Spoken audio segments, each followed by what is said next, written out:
नमस्कार मंडळी, मी स्नेहा आणि स्टोरी टेलर स्नेहा या आपल्या मराठी यूट्यूब चॅनलवरती तुम्हा सर्वांचं सहर्ष स्वागत.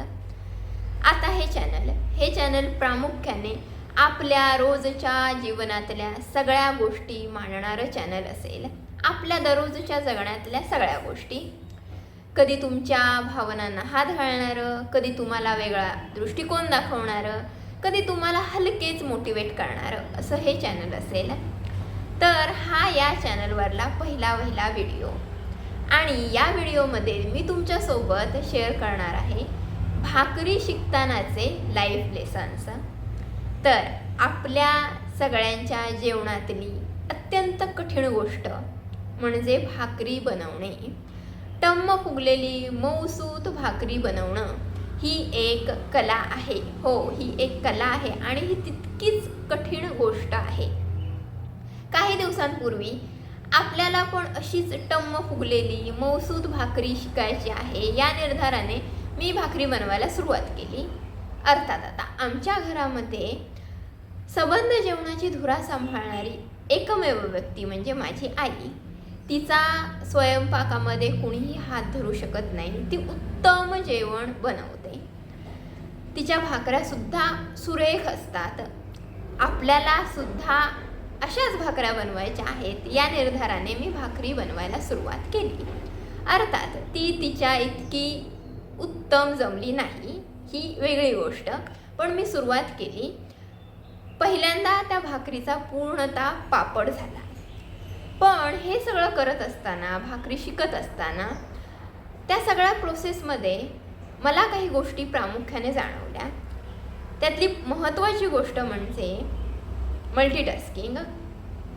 कसं आहे ना, आपण जेव्हा एक भाकरी बनवत असतो तेव्हा पीठ आपण परातीमध्ये घेतो. ते पीठ व्यवस्थित मळणं, ते मळून झाल्यानंतर ती व्यवस्थित भाकरी थापणं आणि ती तव्यावरती व्यवस्थित शेकवणं.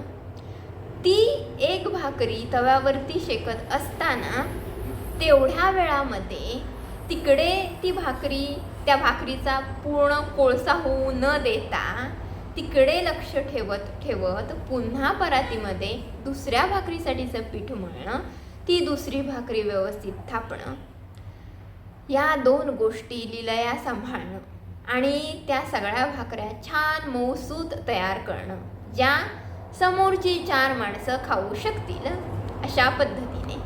तर ही केवढी मोठी गोष्ट आहे. याला मल्टीटास्किंग म्हणतात. आपण नेहमी म्हणत असतो, आम्ही बाहेर जातो, आम्ही जॉब करतो, आम्ही कामानिमित्त बाहेर असतो, आम्ही मल्टीटास्किंग करतो, आम्हाला किती साऱ्या जबाबदाऱ्या बाहेर सांभाळायच्या असतात, वेगवेगळी माणसं, वेगवेगळ्या स्वभावाची माणसं आम्ही हँडल करतो. पण आपण कधी हा विचार करतो का की आपल्या घरामध्ये ज्या गृहिणी असतात, आपली आजी, आपली आई, आपली काकू, आपली ताई असेल, त्या किती मल्टीटास्किंग करत असतात. साधं सकस अन्न किंवा साधासा स्वयंपाकाचा बेत, साधंसं जेवण, वरण, भात, भाजी, चपात्या किंवा भाकऱ्या, हे एवढे 4 पदार्थ करत असताना पण त्यांचा जो टाईमचा सेन्स असतो आणि त्यांचं जे मल्टीटास्किंग असतं त्याचं आपण कधीही कौतुक करत नाही. आपल्याला त्याच्याशी काही देणं घेणं नसतं. त्याबद्दल आपल्या मनात किंवा आपल्या मेंदूमध्ये जागासुद्धा नसते की हे मल्टीटास्किंग आहे आणि हे त्या करत असतात. वर्षानुवर्ष ही जेवण बनवण्याची धुरा त्या आपल्या खांद्यावरती घेऊन वावरत असतात. सकाळी उठून बाहेर कामाला जाणारी 3 माणसं असोत, 4 माणसं असोत, सकाळी उठून जाणारे शाळेकरता विद्यार्थी असोत, त्या सगळ्यांचे डबे बनवणं, ते वेळेत बनवणं, त्यांच्या सोयीनुसार. सकाळीच्या शाळा असतात, त्याच्या आधी मुलांच्या हातामध्ये टिफिन देणं, पुन्हा त्याच्यात त्यांचे बरेचसे नखरे असतात, ते झेलणं, त्याप्रमाणे ते टिफिन बनवणं. नोकरदार मंडळी असतात, त्यांना त्यांचे डबे वेळेत देणं ऑफिसला जाण्याच्या आधी. हे सगळं काम या सगळ्या गृहिणी लिलया सांभाळत असतात, कोणतीही तक्रार न करता वर्षानुवर्ष. आणि आपण म्हणतो की आम्ही बाहेर जातो, आम्ही मल्टीटास्किंग करतो, आम्ही जॉब सांभाळतो, आम्ही बिझनेस करतो, आम्ही बाहेरचे वेगवेगळे व्यवहार सांभाळतो, पण आपण या सगळ्या गोष्टींचा कधीच विचार करत नाही. आणि जेव्हा आपल्यावरती वेळ येते किंवा आपण त्यातल्या काही गोष्टी शिकण्याचा प्रयत्न करतो, जसा मी केला, तेव्हा आपल्या मग लक्षात यायला सुरुवात होतं. आणि त्यासोबतच एक गोष्ट अशी असते की हे सगळं करत असताना तन आणि मन अर्पून त्या गोष्टी करणं गरजेचं असतं. नाहीतर आपण एखादी गोष्ट करत असतो, एखादा पदार्थ आपण बनवत असतो आणि आपल्या डोक्यामध्ये भलतेच विचार असतात.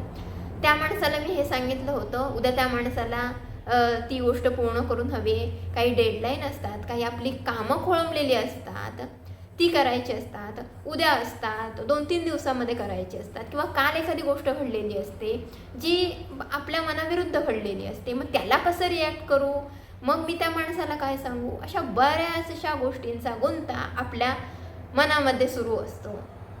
आणि हे सगळे विचार सोबत घेऊन जेवण करणं कठीण आहे. एखादा तरी पदार्थ आपला बिघडतोच, 100% बिघडतो. तर हे सगळे विचार मनात न येऊ देता रोजचा स्वयंपाक करणं, रोजचं जेवण सगळ्यांना उत्तम प्रकारे खाऊ घालणं.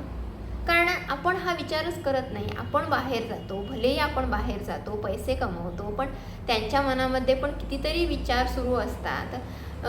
घरातली जी मोठी मंडळी असतात, वयोवृद्ध असतील, त्यांच्या तब्येतीच्या तक्रारी सुरू असतात, त्याचं टेन्शन त्यांच्या मनामध्ये असतं. बाहेर आपण जे कुणी काका असतील आपले, किंवा त्या ज्या गृहिणी असतील, त्यांचे नवरोबा असतील, ते बाहेर जातात, तर त्यांच्या कामाच्या काही तक्रारी, त्यांची टेन्शन्स, त्यांच्या तब्येती, त्याच्या चिंता यांना सतावत असतात. मुलांच्या परीक्षा जवळ आलेल्या असतात, त्यात ती मुलं काही व्यवस्थित करत नसतात, कुठेतरी अभ्यासात कमी जास्त असतात, त्याच्या सगळ्या चिंता यांच्या डोक्यात असतात. त्या सगळ्या बाजूला ठेवून रोजचा स्वयंपाक करणं, सकाळचा नाश्ता, दुपारचं व्यवस्थित जेवण, रात्रीचं व्यवस्थित जेवण, हे सगळं त्या सांभाळत असतात वर्षानुवर्ष. आपण कधीही त्यांना थँक्यू म्हणण्याची कर्टसी दाखवत नाही. तर या निमित्ताने या व्हिडिओमधून मला तुम्हाला हीच गोष्ट सांगायची आहे की आपण निदान त्यांना ॲप्रिसिएट करू शकतो, त्यांना थँक्यू म्हणू शकतो, आणि त्यांना पण सांगू शकतो की तुम्ही जे काही आमच्यासाठी करत आहात त्याची आम्हाला पूर्णतः जाणीव आहे. आणि आपल्याला जर जेव्हा वेळ मिळेल, किंवा जेव्हा वेळ मिळेल असं नाही, तर थोडासा हातभार पण आपण त्यांच्यासाठी लावू शकतो. तर ह्या 2 गोष्टी होत्या. आणि ही 2 महत्त्वाची लाईफ स्किल्स आहेत, टाईम मॅनेजमेंट आणि मल्टीटास्किंग करणं. पण हे सगळं आपण शिकत असतो किंवा आपल्याला ते शिकायचं असतं, आणि त्यासाठी आपण बरेचसे व्हिडिओज बघत असतो, बरीच पुस्तकं वाचत असतो. पण ते सगळं न करता आपल्या घरातल्या ज्या कोणी असतात, गृहिणी असतात, जी काही मंडळी असतात, जी घरी राहणारी असतात, आणि त्यात प्रामुख्याने महिला वर्ग असतो, ते हे सगळं लीलया सांभाळत असतात. तर आपण त्यांना थँक्यू म्हणूया. आणि हा व्हिडिओ जर तुम्हाला आवडला तर चॅनलला सबस्क्राईब करा, लाईक करा आणि शेअर करा. धन्यवाद.